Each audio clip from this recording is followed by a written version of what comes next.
ဟာယောအဲ့ဒါငါမဟုတ်လား what the fuck ဟေးယောဟေးကိုတော့ကိုပြန်တက်တာအိုးယောဟာမစ္စတာရဖေးလို့ဟိုးစားလို့နဲ့ဟာစချိုးတက်လိုက်တာအဲ့ဒါဆိုကျွန်တော်တေးပြီဗောကျွန်တော်မမြင်ရဘူးဟာအားလုံးပဲမလားကျွန်တော်ဟိုက်ကောင်ပါဗျာကျွန်တော်ဒီဗီဒီယိုမှာတော့ကမ္ဘာအဆိုးဆုံးကျွန်တော် parent ပြီးပါများgame ကျွန်တော်ဆက်တော့ဖြစ်ပါကျွန်တော်ဒီ game က2024လောက်မှာ track ဖြစ်ခဲ့တယ်ဗောဒါပေမဲ့ကျွန်တော်အရန်ကြိုက်လို့ဗျာအခုဆော့မှာဖြစ်ပါတယ် let's go တချို့ YouTuber တော်တော်များများဆော့တာကျွန်တော်တွေ့ရဗျာတရှင်းလေးရမိုက်နော်ဝါဝါဝါဝါဝါဝါဝါဝါbrother တို့ကြိုက်လားဝါဝါဝါဝါဝါဝါဝါဝါဝါဟဲ့တခါကြီးပွင့်လာပြီအောင်ဟောကိုပတ်ကိုယဟေးဟေးဟောဟာယောမေးပဲယောမာသားမာတဲ့your whole lady ခန်းနဲ့အမေအိမ်ပြန်လာနောက်ကြရင်တော့တဲ့ရှုံနေလို့ဗျာပြန်မှာသူမရသူပြန်တော့တယ်မင်းငါပေါ်တယ်နည်းနည်းလောက်တဲ့ပြန်မှာစာနာစိတ်လေးမရှိဘူးလားတယောက်တော့မာသားကြီးကတုတ်နေတယ်တော့လက်ကန်းဆိုမသိဘူးကလေးဆိုတာဗျာပြန်မှာအဲ့လိုပဲအမေဒီနေ့တားမွေးနေလေတဲ့အိုးတဲ့ငါသိရတဲ့အဲ့ဒါကိုတဲ့တားလက်ဆောင်ဘယ်မှာလဲတဲ့ဟာရသူမြခေါင်းနေပါကုတ်ကုန်ပြီမြခေါင်းနေပါကုတ်ကုန်ပြီခေါင်းနေကုတ်ကုန်ပြီတဲ့ဟဲ့have you ever မင်းနဲ့ Mr. Refay ကိုကြားဘူးလားတဲ့သူကလိမ်မာတဲ့ကလေးတွေဆိုရဲမွေးနေ့မှာလက်ဆောင်လာပေးလိမ့်မယ်ပြောရပါတည်းမှာအဲ့လိုအဲ့ဒီချင်း really တကယ်လားပြန်မှာကျွန်တော်ဟုတ်တာဗောတဲ့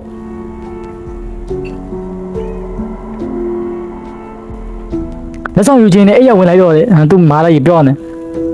အမေတာအခုအဲ့ရဝင်လိုက်တော့မယ်တဲ့သူဖာရဟာရမင်းခမကြီးမပေါ့ရမင်းဖာတိုင်းမပေါ့ဖာတိုင်းကိုခမကြီးခေါ်တယ်မိခလေးကိုထပ်ပြီးရောဗျာလှည့်သားပြောင်ကြီးလာတယ်မှာသူဖာလိုက်ပြော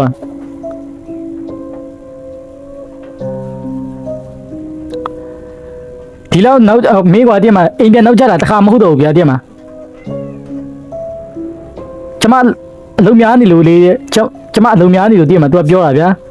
ကျမအလုံးများနေလို့ဗျာတည်းမှာအလိညာလေးတဲ့ဟာမင်းတုံနေပြီနော်မင်းတုံနေပြီဖားလိုက်ရတုံနေပြီမင်းကကိုယူလို့တော့ထင်နေတော့လားဘာသာတော့ကျွန်တော်အင်္ဂလိပ်စကားသိမကောင်းဗျာနည်းနည်းဘာသာဘာနည်းနည်းကြီးချိန်ပြီးဖတ်ကြပါဗျာဟဲ့ကျွန်တော်အဲ့လောက်ဒီအင်္ဂလိပ်စကားမကောင်းဗျာတင်မအဲ့ဒါပြန်တော့မကောင်းဟဲ့အဖေမလို့ဝါတယ်မင်းအဲ့လိုမပြောရဘူးမင်းငရဲကြီးလိမ့်မယ်အဲ့သူဘာပြောနည်းနည်းရှိုးလောက်အောင်မသိအခက်ပြန်တော့တင်မဟာမင်းပြန်ပြောနေပြီဒီမှာရက်ပြီးခိုးနားမထောင်နေတယ်နားမထောင်နေတယ်အော်ပြည့်မှာ तू ပြောရပဲလူကြီးရဲ့စကားပြောတော့နားမထောင်နေတယ်ဟုတ်ကဲ့တဲ့ဟာရမင်းရတယ်နော်မင်းဖာလာကြီးမင်းရတယ်ဘယ်လိုပြောမလဲဗျာ तू မရလဲ तू ရတည်းမှာ view မဆိုင် तू ဖာလာကြီး तू view မဆိုင်တည်းမှာဖာလာကြီး तू ပူအောင်ကြမ်းတည်းတယ်မှာချက်သမားဟာအဲ့ရဝင်တော့ဝေးဟာဒါဖာလာကြီးနဲ့မာလာကြီးနဲ့အဲ့ရခန်း okay yes okay ဒီမှာကျွန်တော်ရဲ့ခန်း yes ဒီဝိုင်းပြောရင်တန်စင်လေးကတော့လုံးဝကောင်းနေနော်တန်စင်လေးကလုံးဝကောင်းနေရကျွန်တော်တင်ဥစားလာမှာတော့အဲ့ဒီတော့ Mr. Rafay လာမှာ Rafay ဒီလာပါလာပြီ Mr. Rafay ဒီနော်မင်းလာမှာမင်းရလဲဟေ့မိုးချိန်နေမင်းချီးပါနေတယ်တခါကြီးပွင့်လိုက်ဟဲ့ဟိုမှာကြောဟိုကပါလေတတလမ်းပြနေဟဲ့ဟာရအရှုပ်လေးမို့တတလမ်းပြကောင်းတစဟဲ့ဟုတ်တယ်ဗီဒီယိုလေးဝင်သွားမှာဗ ဗီဒီယိုလေးဝင်သွားတာဗီဒီယိုလေးဝင်သွားတာအဲ့မှာကျွန်တော်အိတ်ညာဟာရပြန်ထလာဟာရော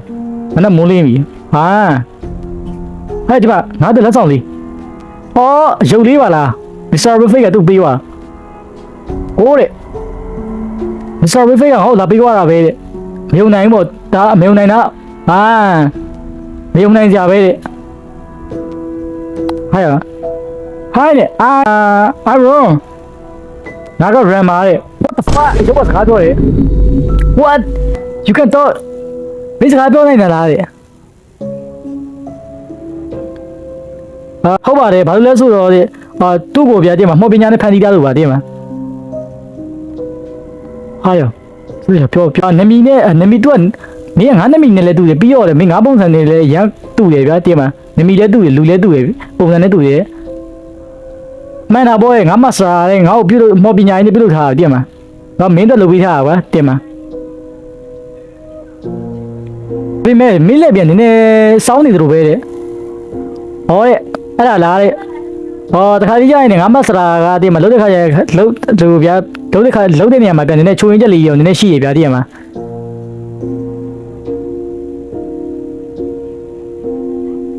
ပြန်ကြီးဖြစ်လို့ရတယ်ဗောတည်းမှာဒီကောင်လေးကလည်းဘယ်လိုပြောရမလဲကျွန်တော်တို့ရန်ကိုဗျာတဲ့အထီးကြံနေရဆိုတော့တည်းမှာမင်းနဲ့ငါနဲ့တခုကစားချင်တာမင်းငါနဲ့တခုကစားချင်တာငါမဆရာတဲ့တည်းမှာငါတော့ရုပ်တွေကိုအဲ့ဒီဟိုထဲမှာဗာလေဗီဒီယိုထဲမှာဟုတ်ဗီဒီယိုထဲမှာတင်ထားရပြီဗျာတင်မှာ Can you get it for me မင်းကတော့ယူပေးနိုင်မလားဟာရမြင်ရတယ်ယူပေးမယူပေးမယ်ခဏလေးကျွမ်းအဲ့the close is ဝေးဗီဒီယိုကကတ်နေတယ် Can you try that again မင်းကတော့ထပ်စူးစမ်းနိုင်မလားရုပ်လေးကပြောရဗျာကျွန်တော်ထပ်ဖွင့်လိုက်အောင်မယ်ငါစူးစမ်းငါကောင်းဆုံးစူးစမ်းရှိတယ်ဒါပေမဲ့မရဘူးတဲ့ဖွင့်တော့မရဘူးတဲ့ Do you want to me do something အလီမင်းကတော့တခုကူညီပေးနိုင်မလား I hungry ရုပ်ကဘိုက်စားတယ် what the fuck မင်းကရုပ်လေးတဲ့မင်းကဟိုဘယ်လိုပြောစားဖို့လို့လားဗျတဲ့မှာကျွန်တော်ပြောလိုက်ရဟုတ်ဘူးတဲ့ငါကစားဖို့တော့မလိုဘူးကွာတည်းမှာဒါပေမဲ့မင်းစားတဲ့အခါအရာအလုံးငါခန်းစားမိရဗျာတည်းမှာအဲ့လိုငါဆရာကကွာငါ့ကိုလုပ်ပေးထားတာကွာမင်းခန်းစားမင်းနဲ့တူကွာတည်းမှာကျွန်တော်ခန်းစားလို့သူကခန်းစားရမယ်ဗျာတည်းမှာပြီးတော့ကျွန်တော်ခေါင်းကိုက်နဲ့တကောင်ခေါင်းကိုက်မယ်ဗျာဟိုးဒါအံဝန်းကြပဲတဲ့ကျွန်တော်ချီးပါရင်လည်းတော့ချီးပါမယ်ဗျာကျွန်တော်စော်ပြခဲ့ရတယ်ခေါင်းလေးပြခံတယ်အဲ့လိုတည်းမှာ Okay let's goဒီကောင်ကနည်းဘိုက်စာနေပြီဆိုတော့ကောင်းကျွန်တော်ဟိုစားကျွေးရမယ်နော်ရော့တိုင်မီဒီမှာထိုင်လိုက်โอเคမီဒီမှာထိုင်လိုက်ရေခဲတက်တာတွေမှာဟဲ့ဒီမှာမာလိုက်ပြီးတဲ့ညွှန်းစာမင်းရဲ့ကြိုက်ဆုံးဟင်းကိုဗျာကျွန်တော်ရဲ့ကြိုက်ဆုံးဟင်းကိုသူ့မိရဗျာဒါသူ့မိရှိလိုက်တာမင်းရဲ့တားရဲ့မင်းရဲ့ကြိုက်ဆုံးဟင်းကိုရေခဲတက်တာမှာပြင်ဆင်ထားရတယ်ဗျာတည်းမှာဘီကျွန်တော်ဟိုပါမဖို့တဲ့စက်တွေကိုဗျာတည်းမှာဘယ်လိုပြောပဲမနှွေးကြီးမစားကြီးနှွေးလိုက်အောင်တော့မကြခင်းနဲ့မင်းစားဖို့ပြင်လာတာတတိကျွန်တော်ကဗျာတင်မှာတခါလေးကြာရင်အဲ့လိုအစားဗျာတင်မှာဘယ်လိုပြောရမလဲငဲလာဗျာသူ့မိရတတိထားမိရဗျာအဲ့ချိန်တိတ်မရှိဘူးမင်းသိရမလားအဲ့အကြောင်းဗျာကိုယ့်ကိုဂယူးဆိုင်နေပေါ့ဗျာတင်မှာငါ့ကိုစိတ်ကူအောင်ထပ်မလုပ်နဲ့တော့နောက်တစ်ခုကဗျာစားပြီးကျွန်တော်ဆေးတောက်ခိုင်းတာပြရမှာဟာရောဒီကောင်လေးကပြောမယ်ဆိုဗျာဟိုဘယ်လိုပြောရမလဲကျမမကောင်းတဲ့လူထင်မယ်တရားကြောင်းလိုပဲပေါ့โอเคအဲ့ဒီမှာဒါပါလေအောင်မုံဟင်းကားလားပါလေအောင်အတုတ်လားဟာပြန်ပိတ်သွားသေးတယ်မုံဟင်းကားလားတုတ်လားโอเคခဏကျွန်တော်ဟိုးသားတယ်ဟောဒီမှာဒီထဲကိုထည့်ရမှာဒါကဘာကြီးလဲ yes ခဏစောက်โอเคရပါပြီချော့တိုင်းမစားလို့ရပြီရောမစားလို့ရပြီโอเคခိုင်ဘယ်လိုစားမှာဟမ်ဒီကောင်ဒီသွားမှာအဲ့လိုလားမဟုတ်ဘူးခဘယ်လိုကြီးလဲစားမရဘူးလားဒီမှာရပြီခဏလေးလက်မပေါ်ဘူးဖြစ်နေဒီမှာကျွန်တော်ရုပ်ကပြောပြီ တွေးလာတယ်အဲ့ဒါမင်းအကြိုက်ဆုံးဟင်းလာတယ်ငါမော့ပညာနဲ့ငါမော့ပညာတွေကိုပြချင်တယ်ပြမယ်ကွာမင်းကြည့်ချင်တာတဲ့ yes please ပြတယ် alright ဒီကောင်းပြီတဲ့ငါမင်းကိုပြုတ်လို့ငါမင်းလုပ်ပေးလိုက်မယ်ကွာမင်းစားပြီးတိုင်းနဲ့အဲ့ဒီစားစာပြန်ပြည့်သွားလိမ့်မယ်ပေါ့ every time you are အဲ့ဒီဟာပြန်ပေါ်လာမယ်ဗျတည်မှာအဲ့လိုဟဲ့စား cake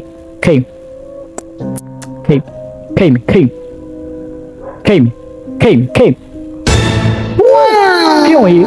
โอ้ยဒါမျိုးနေကြပဲဗောတည်မှာဟာရောကောင်းလိုက်လားငါကျွန်တော်လည်း Mr. Review ဗျအဲ့လိုရုပ်တရက်လို့လုတ်ခိုင်းတာမရခဏကြီးရုပ်တရက်လို့လုတ်ခိုင်းတာကျွန်တော်လည်းတည်မှာအဲ့လိုစားပြီးပြန်ပြီးတော့ဥစားဖြစ်အောင်တည်မှာဘိုက်တာဟောရောကျွတ်စီ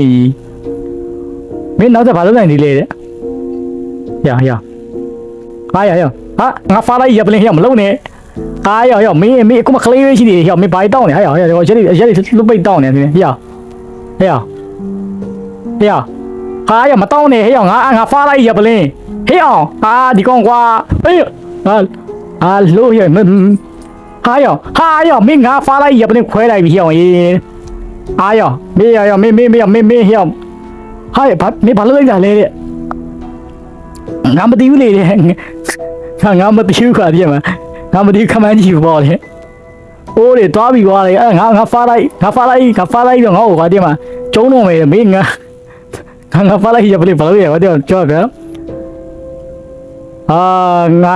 သူ့အဲ့ရတယ်မှာရှင်းပို့ပဲငါနှော်လေးနေကွာဒီမှာမင်းဖေးလားတဲ့စိတ်မပူနဲ့မေးဖေးကိုငါရဲ့မာစတာကြီးငါရဲ့ဆရာကြီးခေါ်သွားပြီတဲ့ဘာဒီစိတ်မဖာပြောလိုက်ရလေဟာရဟေ့တိုင်ဒီကောင်ဘာမှပြောတော့ဘာလုပ်ကြမှာခဏလေး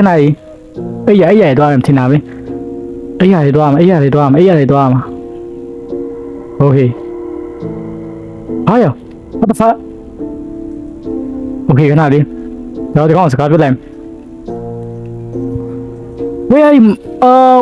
where's my dad ငါဖေးမှာလေတဲ့ငါမျိုးပြောပြလိုက်လေတဲ့ငါရဲ့ဆရာကြီးကဘေးအဖေကိုခေါ်သွားပြီတဲ့ဘာကြောင့်လဲတဲ့ဘာကြောင့်လဲဆိုတော့ကွာမင်းအဖေကစိုးလို့ကွာတရားမှာစိုးရမီ no တဲ့အမျိုးလည်းဆိုင်နေဟေးတယ်မလားတဲ့မင်းတို့ကလေးတွေကိုကြားတော့ငါဆရာကြီးကကွာတရားမှာစောက်ရှောက်တယ်ပေါ့တရားမှာဒါပေမဲ့ဒါကလွယ်လုံးတဲ့လုံးနေတဲ့တော့ငါအဖေကကောင်းတဲ့လူပါကွာတဲ့မကောင်းတဲ့လူပါတယ်ဒါပေမဲ့မကောင်းတဲ့လူတဲ့ no တဲ့ he no တော့မဟုတ်ဘူးတဲ့ကျေးဇူးပြုငါဖေကြီးကိုတောက်ခွင့်ပြုကွာငါဖေဘယ်မှာလဲသူအဖေကိုငါရဲ့မဆာကြီးခေါ်ပေးမယ်ကွာတရားမှာ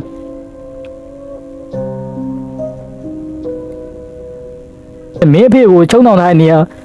ချုပ်သေးတဲ့နေရာတော်တော်လေးဝေးရနော်တဲ့မင်းနဲ့ဗီဒီယိုတစ်ခုတုံးပြီးတော့ဂျားခန့်ပြီးသွားရမယ်ကွာတရားမှာအဲ့ခါကျမှရောက်မယ်ကွာငါ့ကိုလည်းအဲ့ဒီညပြတယ်အဲ့ညလည်းမင်းအဲ့ဟိုဗီဒီယိုထဲကနေမသွားမှာပေါ့ဟာရအဲ့ဒါဆိုဗီဒီယိုထဲကသွားမှာပေါ့ဟုတ်တယ်မလားဟိုးဟေးဗီဒီယိုထဲကသွားမှာကျွန်တော်ဗီဒီယိုထဲကသွားမှာမဟုတ်ဘူးကျွန်တော်ဗီဒီယိုထဲကမဟုတ်ဘူးဟုတ်လားမသိခဏလေးကျွန်တော်ဟုတ်တယ်ကျွန်တော်ဗီဒီယိုကသွားရမှာကျွန်တော်ဖာလာကြီးတရားမှာ Mr. Rafi ခေါ်ရတာဗျာ Mr. Rafi တရားမှာဟဲ့လေအခုဒီဖွင့်လို့မရဘူးလားတဲ့ငါထင်တော့မင်းမိဘရဲ့ဟိုးစားဟဲမှာမင်းသွားပြီးတော့တုံးပြလို့ရတော့မထင်နဲ့ကွာတရားမှာအဲ့ဒါဆိုရင်ကျွန်တော်ခဏကျွန်တော်ရဲ့ဖာလာကြီးနဲ့မာလာကြီးခန်းနေရဗီဒီယိုကျွန်တော်တွားဖွင့်မယ်ဗျာโอเคဟဲ့ဒီမှာဗီဒီယိုတစ်ခုရှိရဒီဗီဒီယိုဝင်ပေါက်အဖြစ်လုံးဆောင်နိုင်တာမင်းတိလာတယ်အော်ကျွန်တော်ပြောပါဗျာအမေရေဒီယိုမင်းခဏကျွန်တော်ဒီကမင်းအဖေကိုထိန်းထားတဲ့အရာဒိုချင်းတွေကခေါ်သွားပြနိုင်နေတဲ့ give time ဗျာစူးစမ်းလိုက်ပါအဲ့ခုနကကျွန်တော်တီးတော့ရေဒီယိုဗျာရေဒီယိုအရှိမထားပြီးတော့ကျွန်တော် line ဖမ်းရမှာဟုတ်တယ် line ဖမ်းရမှာဟောမှာရေဒီယို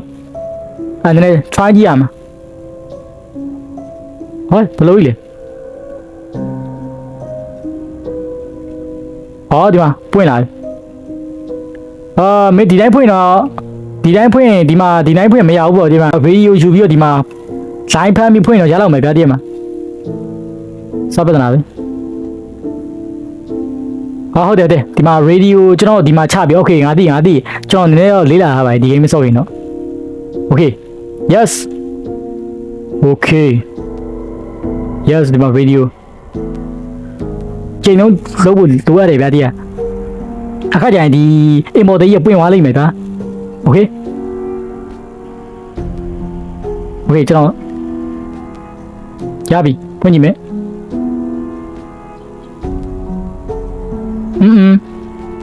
မပွင့်သေးဘူးလေနောက်တစ်ခါစူးစမ်းကြည့်လေ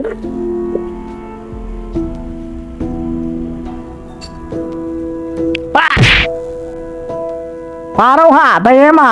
what the fuck အာယောတရေမဟုတ်လားအိုးပွင့်လာပြီအမော်တယ်ပွင့်လာပြီငါထင်တော့လေမင်းသွားလိုက်ပေါ့ကွာငါအိမ်မှာနေခဲ့မယ်တဲ့ဟုတ်တယ်ကျွန်တော်အဲ့နေရာကျွန်တော်သိရင်အိမ်မှာနေခဲ့မယ်တဲ့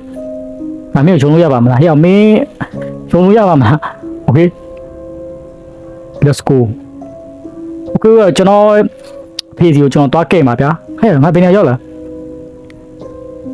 oh shit အဲ့ဒီမှာကြောင်းတကောင်မလာရအောင်ပူစီနေသူ့မေးကြည့်ရမှာအဲ့လိုလား okay ဘာအဲ့ဒါဘာလဲကြောင်လေးရပြတဲ့မှာဘာလဲတဲ့ကျွန်တော်မေးရကျွန်တော်အဖေကိုလာကြည့်ရပါဗျာသူ့ဖေကျွန်တော်ပြခိုင်းတယ်ကျွန်တော်အဖေနာမည်ကကျွန်တော်အဲ့ညတော့ brother နည်းနည်းကြော်လိုက်ဗျာကျွန်တော်မသိလို့သူ့ဖေနာမည်ရတော့ okay နည်းနည်းစောက်လိုက်သူရှာကြည့်လိုက်မယ်ဗျာတဲ့မှာဒီမှာကနာမည်တွေအများများလေတဲ့ဒီမှာဗျာကျွန်တော်နာမည်တူတွေဗျာဒီမှာသူ့ဖေနာမည်တူတွေအများနောက်ထပ်အချက်လက်ဗျာနည်းနည်းထပ်ပြီးအောင်ဗျာတဲ့မှာမင်းအဖေကကောင်းတဲ့လူလားမကောင်းတဲ့လူလားကွာကျွန်တော်မေးရအဲ့နဲ့ကျွန်တော်အဖေကနည်းနည်းတော့ဒေါသထွက်တဲ့လူမျိုးပါဗျာတဲ့မှာဒါဆို तू ကမကောင်းတဲ့လူပေါ့တဲ့ခဏငါရှာကြည့်လိုက်မယ်တဲ့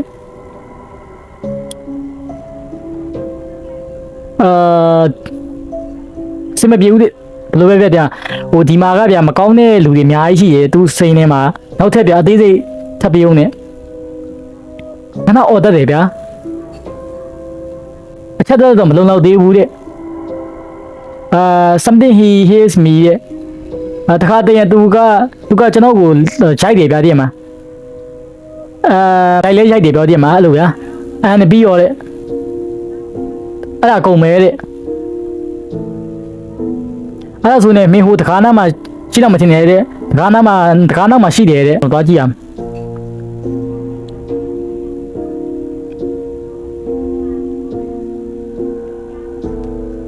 အာယောမင်းငါ့ကိုလမ်းမယ်ထင်နေရတကယ်တော့လည်းလမ်းဟောပါလေဘူးနေမင်းကလည်းငါ့ကိုလာစနေရဘူးနေလာစနေရဟာတူလမ်းသွားတယ်တဲ့who are you မင်းဘာလုပ်လဲတဲ့မင်းလိုပဲငါတို့ကလည်း for ကလေးဒီဘာတွေကိုရှာဖို့သွားနေကလေးတွေပဲဗျာကျွန်တော်ရှာဖို့သွားနေကလေးတွေပဲဒီမှာခဏနေမယ်ကျွန်တော်တို့ ਨੇ ပူးပေါင်းကျင်တာဒီမှာနေမှာလားတဲ့ငါတောင်းမှမှာကွာငါဟာရီဗျာလှုပ်ရှိမြန်လောက်ကမလို့ okay see you တဲ့နောက်ကြမှာတွေ့မယ်ကလေးဟဲ့ဒီကောင်မလေးကိုကြည့်ပါလေဟဲ့မြေတွေနဲ့ရောက်နေဒီကောင်လေးဆိုကစူပါကောင်မဒီကောင်ဆိုပါမီးဖို့နာမှာဟဲ့ဒီမှာဟဲ့ခဏကျွန်တော်လာခဲ့ဒါအိမ်ပေါ်သေးကြီးလေ what the fuck မဟုတ်ဒါကျွန်တော်လာခဲ့တဲ့ဗီဒီယိုတွေကဥစားကြီးအဲ့လိုကျွန်တော် father ကြီးကိုတွားကြည့်ရမယ်ကျွန်တော် father ကြီးတော့ကြည့်ရမယ်ကျွန်တော် father ကြီးဟာရ father ဘာဖြစ်ရောလို့ဖြစ် father ချမ်းနေတန်တယ် father ဖျားနေတန်တယ်ဟာရအဖေတားတယ်အဖေတဲ့ please ငါ့ကိုထမလို့ပါနေတော့ကွာငါတောင်းဝဲမှာကွာတဲ့မှာအဖေကျွန်တော်လေးတဲ့လီဆိုငါ့ထုံးလို့ပါဟဲ့သူ့ဖေကဒါပဲပြောနေတာဟာတဲ့အဖေဘာဖြစ်တာလဲတဲ့ ဖေးလာအိတ်သွားအောင်ဟာယောငါတင်တော်လေမစ္စတာရီဖစ်ကလည်းအဖေကိုဘာလို့ထားလဲမသိဘူးတဲ့လူဟာယောသူဖာလာရတာပဲပြောနေရမင်းကလည်းဖာလာရတာပဲပြောနေအော်ငါသိတယ်ဟိုးစားကြီးလိုက်တာနဲ့စွမ်းဆိုပေါ်လာမှာဟဲ့ဒါဟိုးစားကတ်မလားအာတိဗီဒါအိုက်ခံမင်းဟာလေဟဲ့ပြန်ရောက်လာရောဟဲ့ဟာဟောဒါတူသားလေးဟာယောဗီဒီယိုလေးပြန်ရောက်နေသူမားလိုက်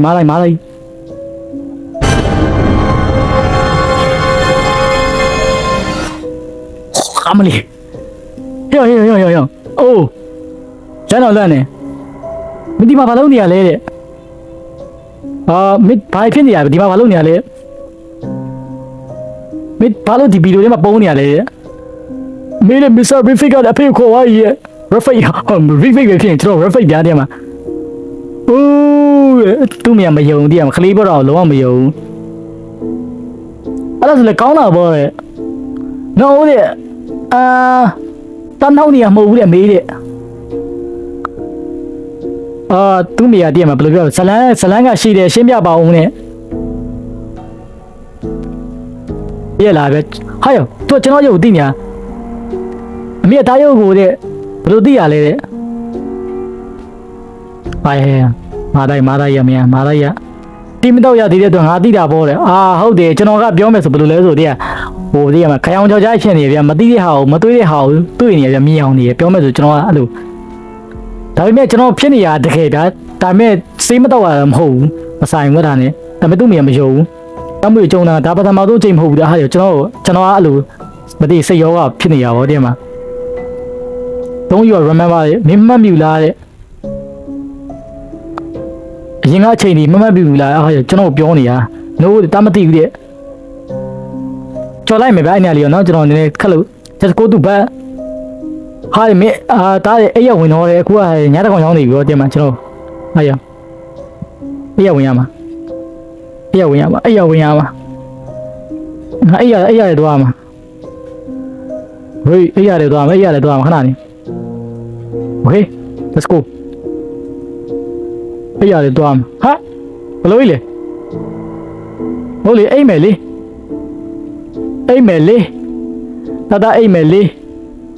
တတအိမ်မယ်လေအိမ်မရတော့ဘူးလားတတဟာယောမင်းတိုင်းနေပေါ်မှာလွှဲနေပြီအမေမလားအမေမလားကြီးနေုံနေဟာယောကြီးဟာယောအဲ့ခဲချောင်းမှာသိရဲကောင်ငါ့ကိုချောင်းမှာမချောက်လမ်းတော့လမ်းနေကွာမင်းရလေကြောက်စရာကြီး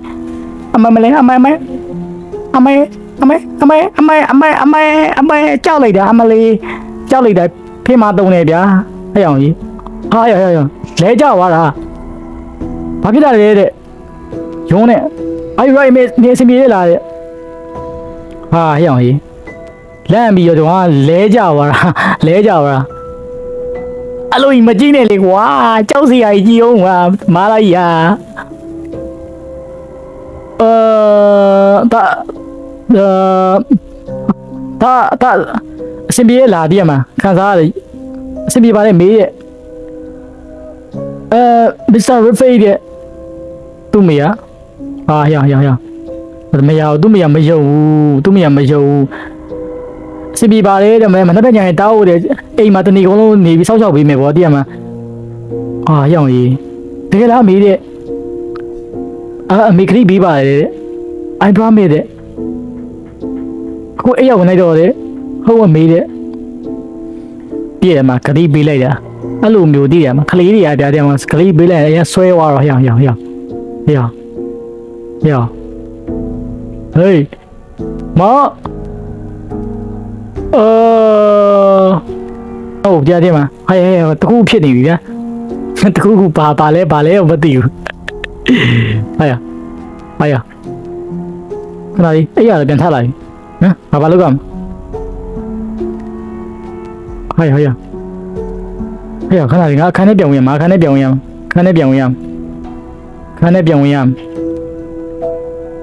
ဟာယောဘလို့ပြောอ่ะအိုးဟာယောထိုးမျက်နှာထိုးကြိတ်ထားတယ်ဗျာထိုးကြိတ်ထားတဲ့ဒဏ်ရာတွေ ဟာမေဘာဖြစ်ခဲ့တာလဲငါဆရာတဲ့ငါဒီလိုလောက်တာမကြိုက်လို့ငါ့ကိုလှုပ်လိုက်တာတည်မှာဟုတ်ဗျာဟုတ်တယ်ဗျာသူဆရာဗျာခုနကျွန်တော်ကိုကူညီလိုက်တာဗျာတကားပေါက်ပွင့်အောင်တည်မှာ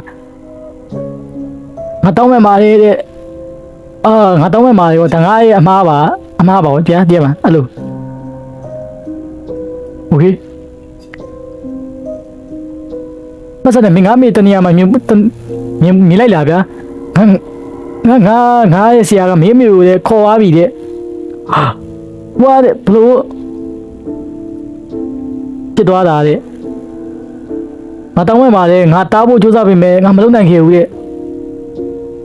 မပြေးတဲ့နေတော့မပြေးတဲ့နေတဲ့မင်းအမေခေါ်ပြီးမစ္စတာရီဖစ်ကမျိုးလည်းလာခေါ်လိုက်မယ်တဲ့နိုးတဲ့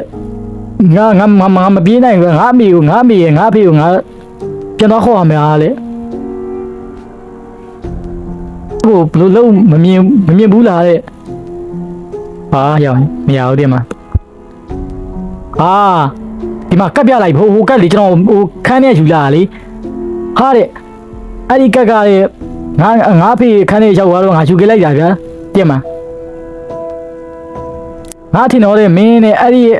ဟာမင်းမစ္စတာရီဖစ်ကိုနိုင်လိုက်မင်းကနိုင်မထင်နဲ့ဗျာအဲ့ဒီဟာကိုအဲ့ဒါကိုမစ္စတာကိုအနိုင်ရတဲ့မော့ပညာမျက်နှာဟာပဲဗျာတည်မှာကျွန်တော်ဘာသာပြန်တော့နည်းနည်းမကောင်းဗျာပြည့်နေအောင်ရှားမှာဗျာတည်မှာဟမ်ဟုတ်တယ်အဲ့ဒီကတ်ကိုကျွန်တော်ကအဲ့ခုနကျွန်တော်မိငူနေရဲ့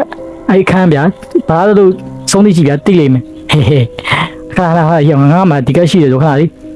let's go ခါအဝေးပြီးတော့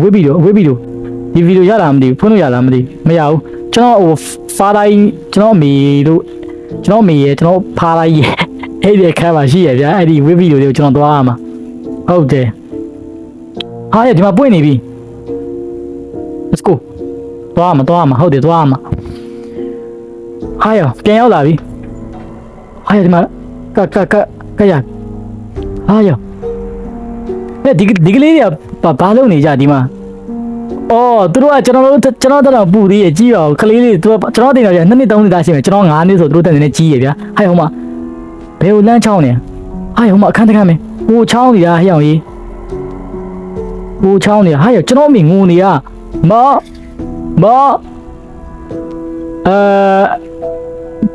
အဲ့ဒီကကူကမင်းနဲ့အဲ့ဒီထဲထည့်ပြီးပုံနေလိုက်တယ်ကျွန်တော်ပြောပါဗျာတင်မှာအဲ့ဒီကကူဘာခဏငါထည့်ရမှာအဲ့ဒီကကူငါထည့်ရမှာကြော့โอเคငါတော့ပေါ်မှာဟုတ်တယ်တော်လေးကိုစိတ်ဝင်စားဖို့ကောင်းတယ်မစ္စတာရဖီကြီးဝင်သွားမှာကျွန်တော်မိခန်းလေးကိုဟေးတန်ချာနေရဟေးဟိုမစ္စတာရဖီကြီးယုံဝင်သွားကြီးငါမေဘာလို့မှလည်းမသိဘူးအိုးမာOh my god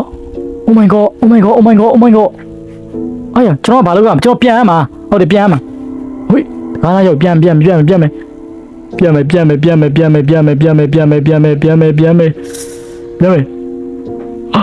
let's go ဟာခါလေးဟာတိုင်းဟာမီအောင်ကျွမ်းသွားကြီးဟာရမေဘာဖြစ်တာလဲတဲ့ငါမဆာကြီးငါ့ဝေသူမော်ပညာဘယ်လိုပြောရမလဲဘာကားလဲငါလိုချင်ဆုံးရပဲတဲ့ရုပ်လေးကပြောရဗျာကျွန်တော်သူ့ဒီလိုလို့ဗျာမဟုတ်ဘူးခုနကကျွန်တော်မှားသွားလို့မစ္စတာရဖီကြီးကမင်းအဲ့ကနေလှုပ်လိုက်တော့ तू ကပျောက်သွားကြီးတယ်ပျောက်သွားတဲ့ခါကျ तू ကိုဗျာနိုင်လိုက်တာကျွန်တော်အဲ့ကနေအဲ့တော့မစ္စတာရဖီကြီးကဗျာ तू ကိုဒီရုပ်လေးကိုဖန်တီးရဗျာအဲ့တော့ဗျာ तू အဲ့မစ္စတာရဖီကြီးတေးသွားတော့ तू ပါအဲ့လိုဖြစ်သွားတာဗျာဒီမှာဟာမင်းနဲ့မင်းမိဘတွေတွားကြည့်နေတယ်ဟုတ်မောနဲ့ဖာလိုက်哎呀，么子开面的呀？哎呦妈！哎呀，困难爆嘛？哎，这个啥把片，没？哎呀，这个面的，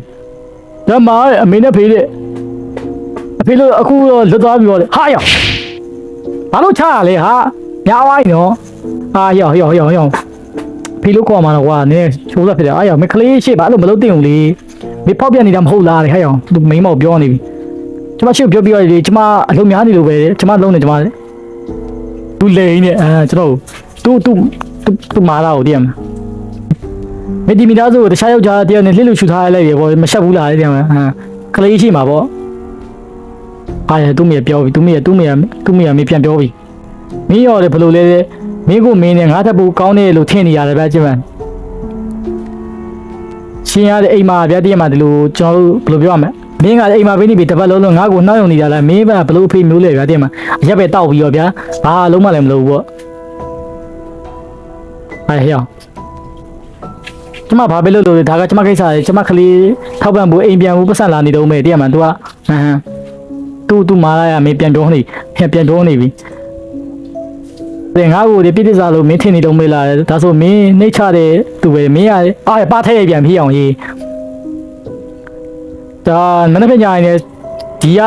စင်မော်မစင်ကျမကလေးကျမပြန်လာခေါ်ပြီးစင်ပါဗောတင်မအဲ့ညကျွန်တော်သိရဟုတ်တယ်မင်းရလဲဟာရောက်ဟုတ်ဟေးဖာရည်တောင်းဟေးဘေးဖာရရည်ချနေဟဲ့ရည်ချရင်မြေကျွန်တော်ဟာကိုပဲရှိရော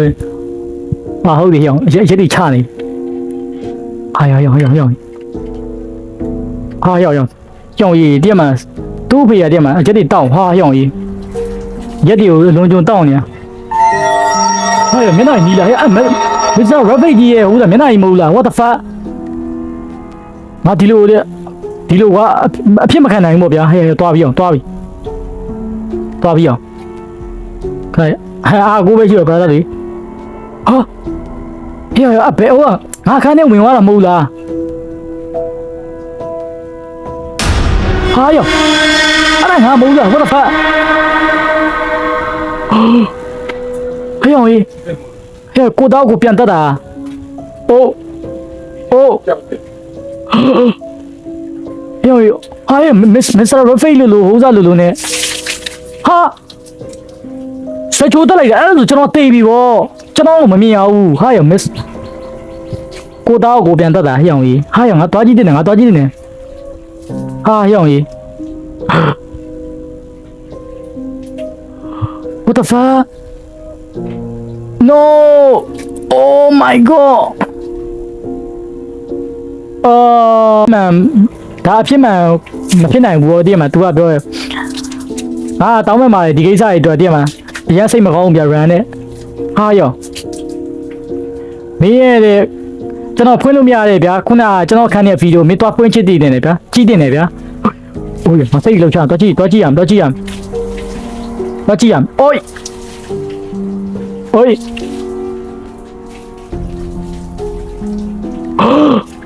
အဲ့ဒါ drum ပဲကျွန်တော်ပဲဟေ့အောင်ကလေးရတနာပါလေကွာဟေ့အောင်ကြီးပါကွာနော်ကလေးလေးကွာတနာပါအဲ့ဒါငါလားတဲ့ဘာပြောလဲဒီအကြောင်းရတယ်ငါဘာလို့မသိခဲ့ရလဲတဲ့တော့မေးပြက်မှာမင်းနဲ့တိတယ်မင်းနဲ့တိပါတယ်တဲ့ကျွန်တော်ပြောဟာကလေးလေးက2စီးသွေးလောင်းလေးကွာမင်းရလဲငါတိရဘယ်လောက်ကြာနေပြီလဲ14ရက်ဟဲ့14ရက်အောင်ရှိပါ යි အဲ့လောက်ကြီးကြာလို့မရဘူးတဲ့သူကပြောဗျာအဲ့ဒါဆိုငါမိဘတွေကဘာဖြစ်သွား ਈ လဲတဲ့သူကမေးရဗျာမင်းအဖေကတဲ့မင်းအဖေကဟိုတယ်ခုမှပုံးနေရဝါတည်းမှာလို့ပြောဟာအဲ့ရှိမှ तू မာလိုက်ရလာပြီမင်းကလေဟာဟဲ့အောင် तू ဖာလာရင်ချမ်းနေတုံးနေမလာသေးဘူးတဲ့မှာပြောမဲ့ဆိုဗျာသူသားကသူဘာမှပြန်မလို့ဒါပေမဲ့ तू ကစိတ်တွေခြောက်ချားနေတယ်တဲ့မှာ तू ဖာလာကြီးက तू သားကိုပြန်တက်လိုက်တယ်ဗျာပြောရအဖေလာတဲ့တားနဲ့အိမ်ပြန်ဟောင်းနေဟောင်းမင်းကလေယောစကြီးဆောင်းပြီးစကြီးဆောင်းရင်ကျွန်တော်အားရှိပါ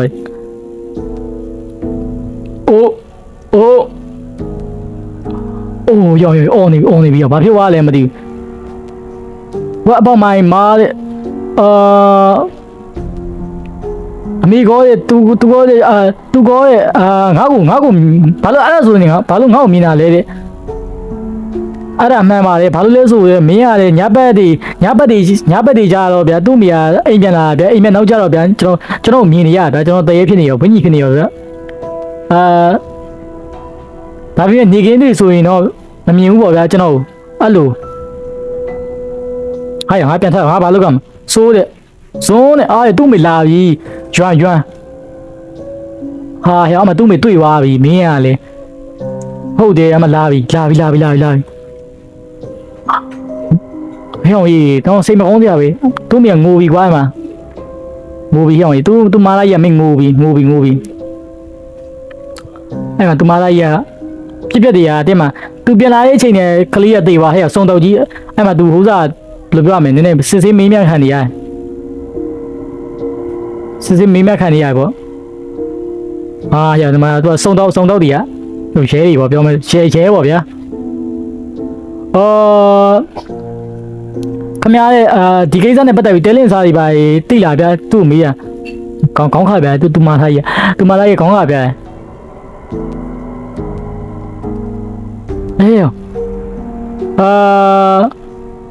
ခမရရဲ့အဲ့ဒီဟိုမှာတခုပြုတ်ကြနေတယ်တဲ့အဲ့ဒီကက်ကကျွန်တော်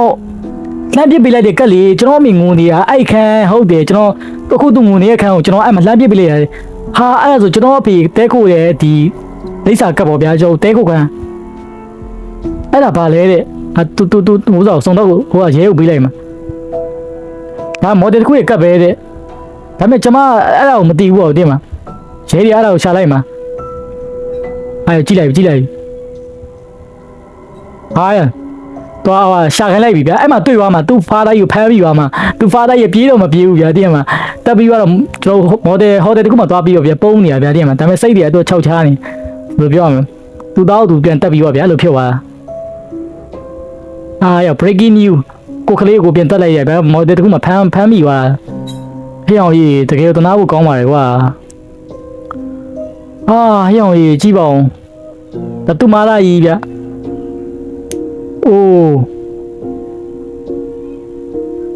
ကျေကကျွန်တော်မျက်ရည်ကျပြီဟေ့အောင်ခလေးလေးရကွာကြည့်ပါဦးဗျာကျွန်တော်9နှစ်သားရွယ်ပြီချစ်စရာလေးဗျာကလေးရသူ့အောင်သူပြန်သူ့ရဲ့ဟိုးစာကိုသူပြန်ကြည့်နေဗျာသူ့ရဲ့ဟိုဘယ်လိုပြောမလဲသူ့ပါဦးဗျာဟဲ့ဟိုမှာကလေးဟိုဒီကောင်လေးကျွန်တော်သိပြီဟိုမှာလက်လန်းပြနေရကျွန်တော်ခုမှဇက်ရည်ကိုလေသွားတာကျွန်တော်ဆက်တက်လာကသူတို့ကလည်းကျွန်တော်လိုပဲဗျာတည်ခဲ့လူပဲသူတို့ကဒီလီပြောကျွန်တော်ဗျာဘယ်လိုပြောရမလဲဒီလိုတိတ်ပြောတဲ့ဟိုးစာမှာဘယ်လိုပြောရမလဲကျွန်တော်တိတ်ပြောတဲ့ဘယ်လိုပြောမလဲဆိုရင်ဗျာကျွန်တော်တို့လက်လန်းပြနေနိဗ္ဗာန်ပေါ့ဗျာနိဗ္ဗာန်မှာသူတို့စီလာစုနေကြဒီကလေးဒီကောင်လေးဆိုကျွန်တော်စူပါမယ်ဒီကောင်လေးဆိုဘယ်လိုပြောမီးလောင်မီတည်ခဲ့ဗျာဒီကောင်မလေးဆိုရမြောက်တဲ့ဝင်နေနော်ကဲဆိုဒီကိန်းလေးကရမ်းကောင်းလာတယ်ဗျာဆိုရီနေရတဲ့အရမ်းကောင်းတယ်ဗျာစောက်လည်းရမ်းကောင်းတယ်ဆိုတော့ like and subscribe လေးလုပ်ခဲ့ပေးကြပါဦးအားလုံးပဲကျေးဇူးတင်ပါတယ်နောက်တဲ့ဗီဒီယိုတွေမှာကျွန်တော်ပြန်တွေ့ကြပါဦးအားလုံးပဲဘိုင်ဘိုင်ဗျာပြောင်းရင်မိုက်တယ်ကွာဒါပေမဲ့လုံးဝစိတ်မကောင်းကြပဲနော်သူစိတ်ရောင်ကြီးတကယ်ကိုဗျာတဲ့ကလေးလေးကပြောရမယ်ဆိုရောင်းသူသိအောင်သူမသိခဲ့ဘူးဗျာတဲ့မှာအားလုံးပဲဒါဆိုတော့ဘိုင်ဘိုင်ဗျာ